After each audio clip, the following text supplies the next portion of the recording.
Bien-aimés dans le Seigneur, nous vous saluons au nom de Jésus-Christ, qui est mort à la croix du Calvaire, lui le Saint des Saints, pour nous donner la vie qui a un sens. Nous sommes très reconnaissants à son endroit parce qu'il nous a donné l'opportunité de venir chez vous, à la maison, pour pouvoir partager la parole de Dieu. L'émission est intitulée « Mariage heureux ».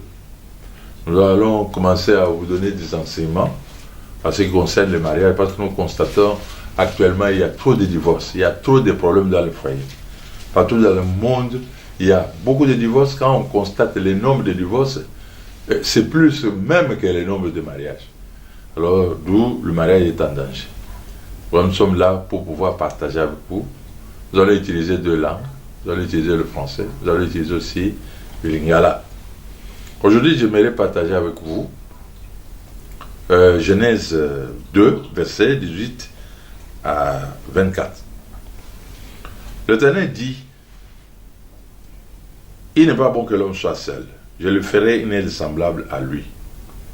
L'Éternel Dieu forma de la terre tous les animaux des champs et tous les oiseaux du ciel, et il les fit venir vers l'homme pour voir comment il les appellerait, et afin que tout être vivant portât les noms que lui donnerait l'homme. Et l'homme donna des noms à tous les bétails et aux oiseaux du ciel et à tous les animaux des champs. Mais pour l'homme, il ne trouva point d'aide semblable à lui. Alors l'Éternel Dieu fit tomber un profond sommeil sur l'homme, qui s'endormit.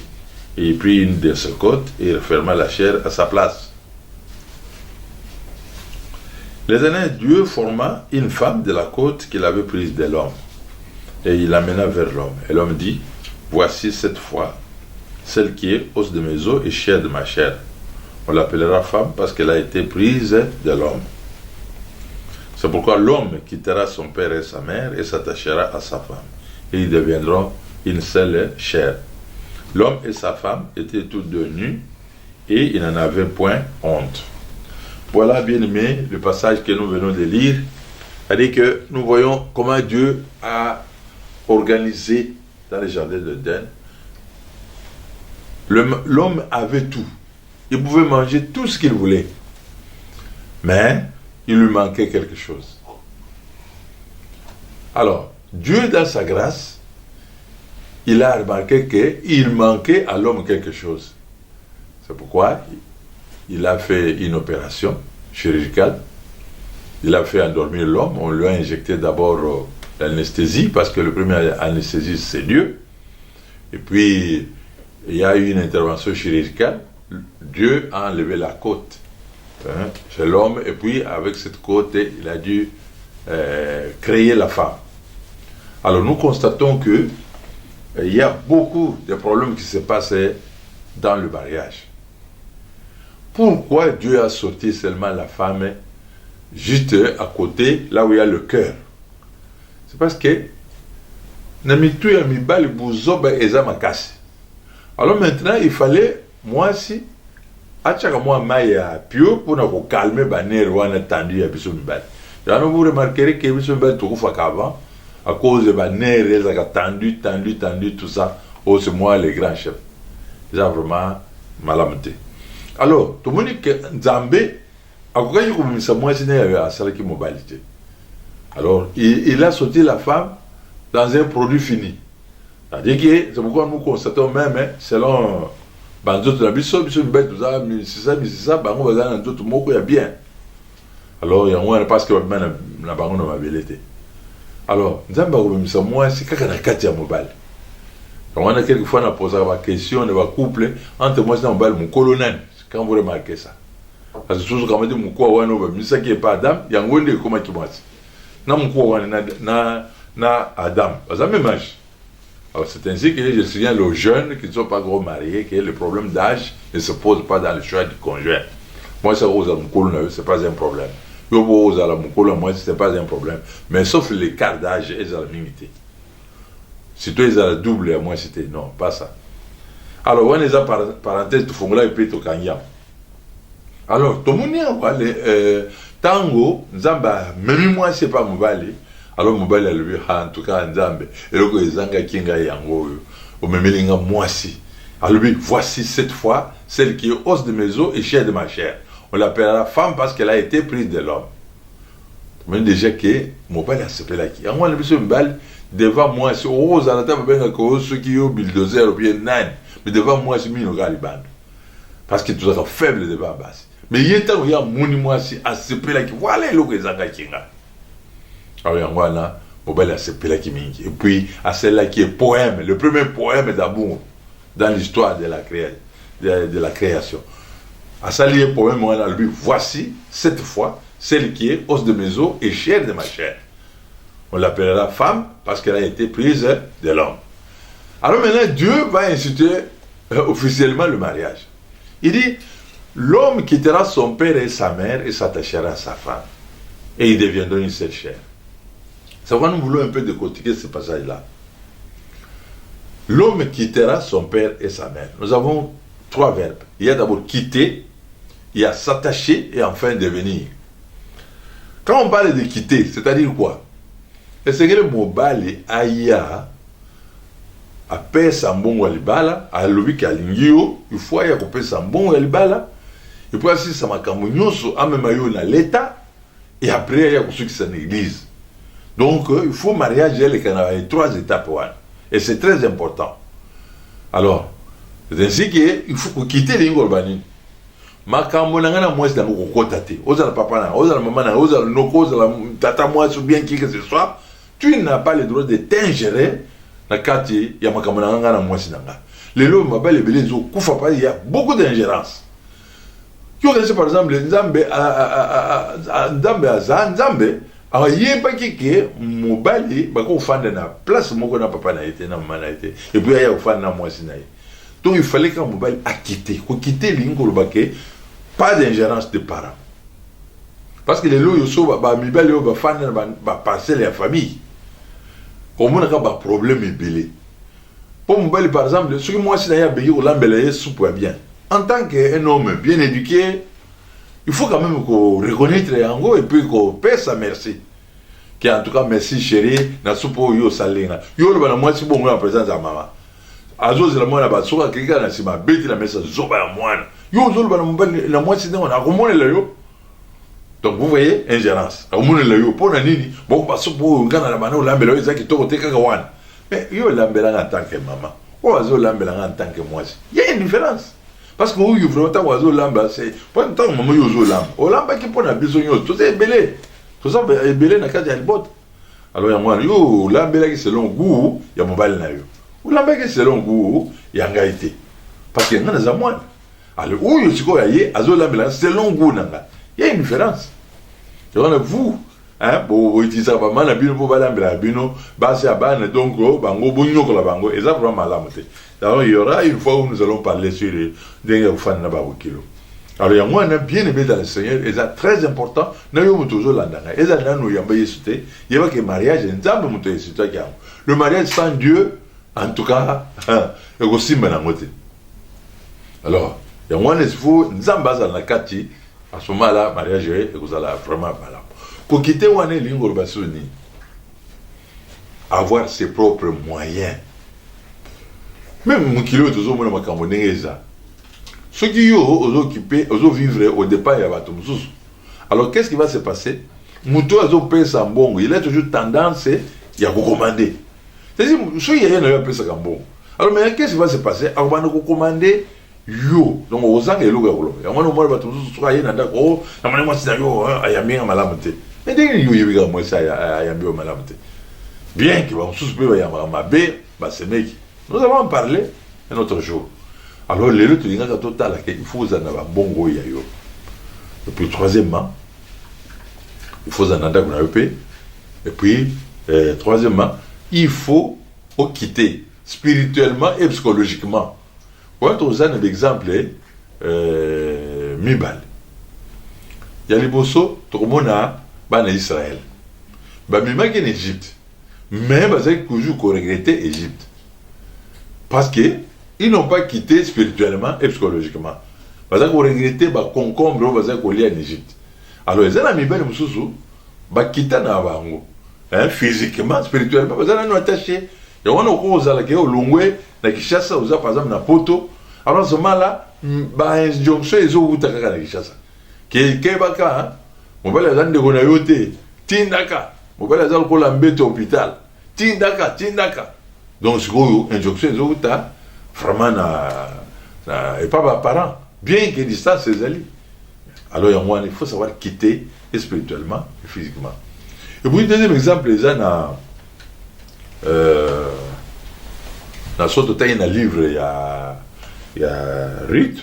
On a tout le monde, c'est qu'on va le biquer.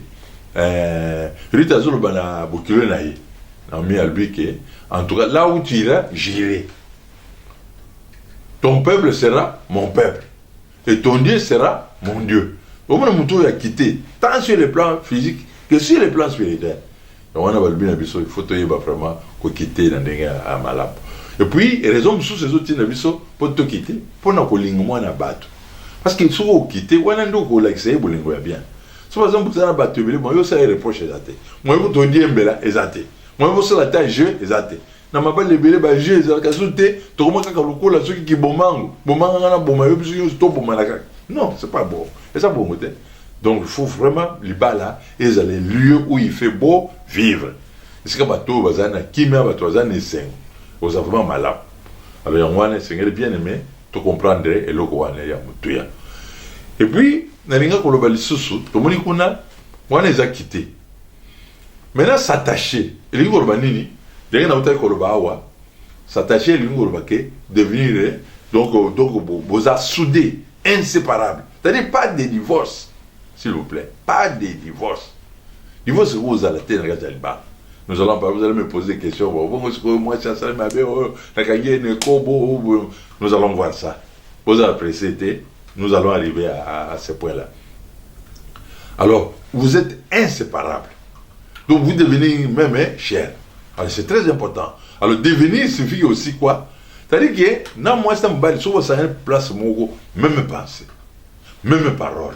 Alors, mon bal, sur le Bible, moi, c'est faut compléter. Oui, je suis d'accord, là, mon cabouane. Et c'est très important. Et moi, là, au moins, vous allez embêter tout le monde, c'est pas comme ça. Et, bien aimé, dans le Seigneur, tout ce qui est là, mais c'est vers la fin, l'intervention de M. Allélo, mais, tous les gens qui sont total à paix, hein, tant qu'ils étaient nus, ils n'en avaient pas, point honte. C'est-à-dire que c'est la transparence. Entre moi, c'est quel est le donc, c'est vraiment tout comprendre le quoi. Entre moi, c'est quel est le il faut la transparence. Mais le loup, mon bel ça ma caméra est moi, c'est pas ça ma caméra est donc, ce qu'on besoin de faire, c'est qu'il y a un projet, il y a un moninga, il y a un projet, il y a un moninga, et ça m'a lamenté. Les lois, ils n'ont rien fait dans la vie. Quand on remarque que, par exemple, le ding va te belé, moi, ça zoule, français, mais il y a Chirac, Sarkozy, non, c'est pas comme ça. Alors maintenant, ça qu'on regrette les lots. Alors, moi, si, il y a ma yel.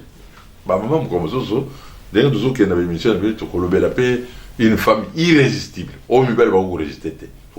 Parce qu'il y a beaucoup de thèmes que nous avons. Alors, moi, c'est vraiment transparent, c'est moi, c'est mobile. Bon, nous sommes au salon, il y a un PC maman. Yo, moi, c'est payé. Oh, yo, il y a un PC papa.